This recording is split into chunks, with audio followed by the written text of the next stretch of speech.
Ukraine says at least 4 people are dead and more than 30 injured after a Russian strike on a hotel in central Ukraine. President Zelenskyy says 2 U.S. volunteers who were guests at that hotel survived the attack.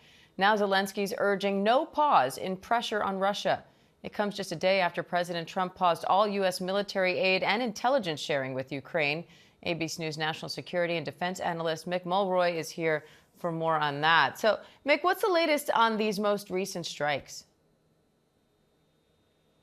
And of course, this comes at the same time when the U.S. has paused intelligence sharing with the Ukrainians. It's unclear just how extensive that is, but one of the things that intelligence does is detect when there's incoming threats, like missiles coming from Russia, for example, which have deliberately targeted civilian infrastructure. So that, of course, is also in the category of duty to warn. So even if the United States isn't currently sharing intelligence with a country, if they have an idea, an intelligence piece of intelligence that said they're under threat, they have a duty to warn them. So I think that would still be the case.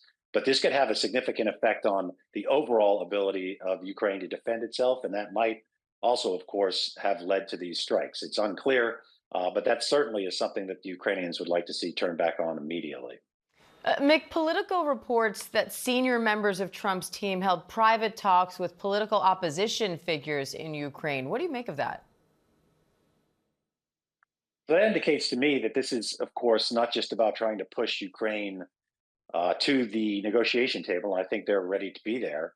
It could also be specifically about President Zelenskyy and the desire to see him not be the president of Ukraine. Of course, Ukraine is a democratic country, and President Zelenskyy was democratically the elected leader.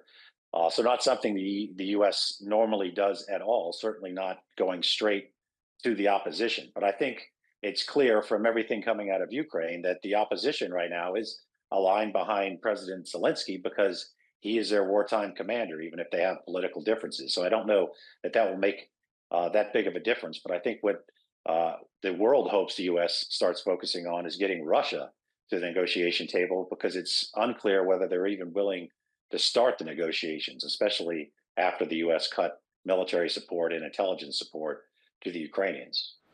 Mick, Zelensky's in Brussels right now for a European summit. What are you watching for there? Well, it looks like the Europeans have really woken up, to be frank, both in their own defense and building up what they're going to call the European Defense Force, which is an integrated military across Europe, which will require a lot of increase in defense spending, but also their willingness to step up and increase their contributions to make up for the shortfalls from the United States in Ukraine, and potentially use these frozen assets of Russia, which are throughout Europe, in total over $300 billion to unfreeze that so that Ukraine can use it. Because there's going to have to be some effort, a big effort, to make up for what could be a big gap caused by the United States, so Ukraine can keep fighting a country which is staggeringly larger than Ukraine, both in people, resources, ammunition production, for example. That's going to be difficult to make up for, but the Europeans are probably talking about that right now with President Zelenskyy and how they could potentially do that.